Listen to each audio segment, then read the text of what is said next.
Alright, so this is our sales process. I'm just going to make a quick video. Some people like videos, some people like it written down.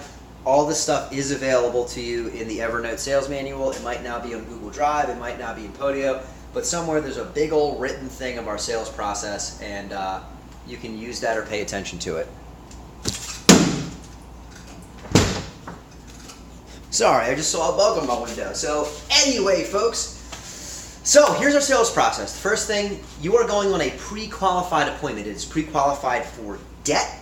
It is pre-qualified for a decision maker or a strong influencer for a decision maker. In real estate investment, the leads do not get any better than this, okay? This person can make a deal with you today or shortly thereafter and has the equity to sell, okay? So all of that legwork has already been done for you. So you have to realize once you're walking into an appointment, it's qualified, it's a good lead, do your thing, okay? A deal can be made. No matter what they say to you right off the bat about not wanting to do business, wanting a ridiculous amount of money, that's bullshit, right? So once you've done this a few times, you'll realize that what people are saying and what the reality is don't always line up. And we do business with people in reality, not with what they're saying, right? So like, for instance, if someone's facing a tax sale and their house is in terrible condition, they might tell you they want a ridiculous amount of money, but what they want doesn't matter. The reality of the property and the real economics of their house is really what matters, okay? So a lot of our sales process, and really the whole sales process, is building trust with people, getting them to trust us so that we can explain to them what the economics of selling a house to an investor are, and see if they want to do it. And if they do, it should be us every single time, okay? So this is how our sales process works, right? So you come, you knock on the door, first thing you do is a warm-up. A warm-up is the most important part of the sales process, and it's also the beginning. This is when you make friends with and build trust with a seller. This is when you learn that, you know, their dog's name is Fido. This is when you learn that someone in their family might have recently died. This is when you learn about their hopes and dreams and their wants and needs and things, okay? So when you're doing your warm-up, you're not just gathering information, you're making friends with them. People like people that like them. People like people that listen to them, okay? So men and women communicate differently. I'm sure everyone knows that from being in relationships and things like that, and just knowing different people. So, and that's okay. So when you're talking to somebody, when you're talking to a seller, the first thing that you should say to them is like, "Hey, how's your day?" Right? And really authentically mean it. Authentically want to learn about them, and you want to authentically come to trust the seller so that they will authentically trust you. When we put people's needs first, what they really do need in their lives, we will do more business, and you will make more money when you do what's right for people. Sometimes we're not going to be what's right for people, and that's okay. We want to do business with everyone that we're right for. So the first process is the warm-up, or rapport building part, right? So this is where we're getting to know people, you know, asking about the ceramic bunnies in their house, things like that, all right? So after the warm-up is the walk-around and inspection. The walk-around inspection is the meat, or like the presentation of what we do. So this is when you're going to be walking around the house with your flashlight, pointing at stuff and saying, hey, how long have these windows been like this? Did you know that this was leaking? You're checking plumbing, you're checking bathrooms, you're taking pictures, you're inspecting for termites. You're also making small talk and asking the seller questions about the house the entire time. You're asking, hey, was this wall always here? Did you guys do this addition yourselves? Oh, do you have any idea when it was done? And here, it's less important what you say and more important what your body language is and what you're saying with your body, right? So you don't always need to like look at the mold or like the roof that's obviously leaking and has been leaking for 10 years. You don't always need to go, how long has this roof been leaking? Like, did you know it was like this? But you do need to communicate how you're feeling to them in a safe, effective manner. So when I'm running a lead, I might point my flashlight up at the roof, and I'll turn around and be like, how long has this been like that? And then, you know, they'll tell me 2 years, and be like, 2 years? Like, you ever like had it like that before? Like, okay. And then I'll look around like the corners of the roof or the corners of whatever's messed up with my flashlight so they can tell I'm really thinking about it. And in their hearts, they're going like, oh my gosh, maybe George doesn't want to buy this house anymore, which is sort of the reaction that I'm looking for, right? We want to devalue the property, make them think, oh, this isn't a slam dunk. We want to remind them by pointing out things that are wrong with both our body language, flashlights and actual language that the house needs more work than they thought it did. Most people think that the houses need less work than they do.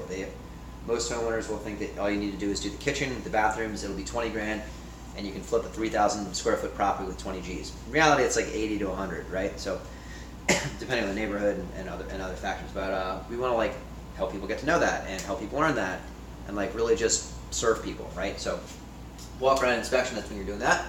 You're doing the tour, and then see what we got here. I think I might have added another step here. So you want to set expectations and like do some price conditioning. So that's like step, great. So price conditioning and setting expectations, like yeah, so you know, with the kitchen, the 10 windows, the HVAC system, I know you mentioned that the roof had only been done 25 years ago, so we're going to end up having to do that. You know how people are nowadays. Probably the driveway, do some landscape, and like just for the record, I like your landscaping. I think it's pretty cool. My lawn looks just like that, but you know how people are these days. They really want everything to be so fresh, so brand new. Like everyone's watching HGTV, and they just like want the craziest stuff in their house. I'm sure you've seen that before too. So I'm probably going to realistically end up putting $75,000 to $85,000 into this house, all said and done. It might go a little bit more than that. It might go a little bit less than that, but I think $75,000 to $80,000 is really like the number of what the property needs. And besides that, like when I sell, there's going to be real estate agent commissions, taxes, utilities. Like, you know, the township is going to come in and make me replace a bunch of stuff anyway, and the home inspectors, and you know, all this stuff. So like even like with the mold in the basement, and like with the termite damage, like, you know, it's just this is a big project, and it's really going to be a hassle. So. And I know you said you really wanted to sell it, you know, because your mom died, and you know you're facing the tax sale, and I really want to help you out. So you see what we did. We did a price conditioning. We reminded them why they wanted to sell it, and we made them think we weren't going to buy it. Okay, so we're bringing them down that emotional roller coaster here. You want to be bringing them up the emotional roller coaster. Oh right, sorry, I forgot about that. So in between the walk around and the price conditioning, you want to add in like an emotion booster. So the emotion booster is like, this house needs a lot of work. I know you said it's got a lot of potential, and I think it does. You know, I want to put a new family in here that's going to love living here, that's going to play soccer in the backyard, you know, redo the kitchen, all new granite, all new bathrooms. We might even do some marble. Like, this is going to be a really gorgeous house. We'll open up this wall like you've always wanted to open it up, you know, stuff like that. Then you go into the price condition with it. This is going to need a lot of work. I'm not sure if it's a fit. Bring them down, and then you're getting ready to lay off price, and see the other video about how to lay off price.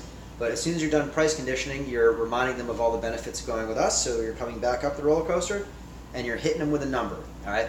After the number is your give up and rebuttal, and then after you give up and you do some rebuttals, you might have to give up and rebuttal again and again and again and again to get the deal, or you might have to follow up with them on the phone to get the deal later. Both of those things are going to happen. We want to close as many as we can on a one-call close basis as possible. As it stands now, about 40% of our deals are one-call close, and the rest of them are gotten on a follow-up. Okay, so that's just to give you an idea of what you should expect in this position. After you give up a rebuttal, hopefully you sign the contract, so signing it is the next phase. And then you always want to cool down with people and prep them for hearing from the team. So cooling down with people is not, basically what that means is like right after they sign a contract, everyone's emotionally charged and everyone's thinking to themselves, man, did I do the right thing?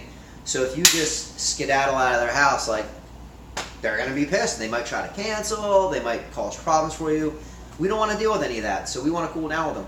After everything's signed, you want to say, hey, man, you know, what's going on this weekend? Cool, your daughter has a soccer game. That's so cool. When's her soccer game? Oh, that's nice. Does she play a lot or on a traveling team? Oh, cool. Yeah, so that's like your cool down. You're letting their emotions come back down to a baseline. You're letting their heart rate come back down, really.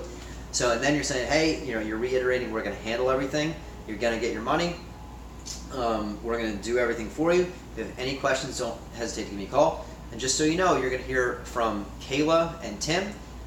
Tim runs all of our back office stuff and preps things for contractors, preps things for funding partners, and all that stuff.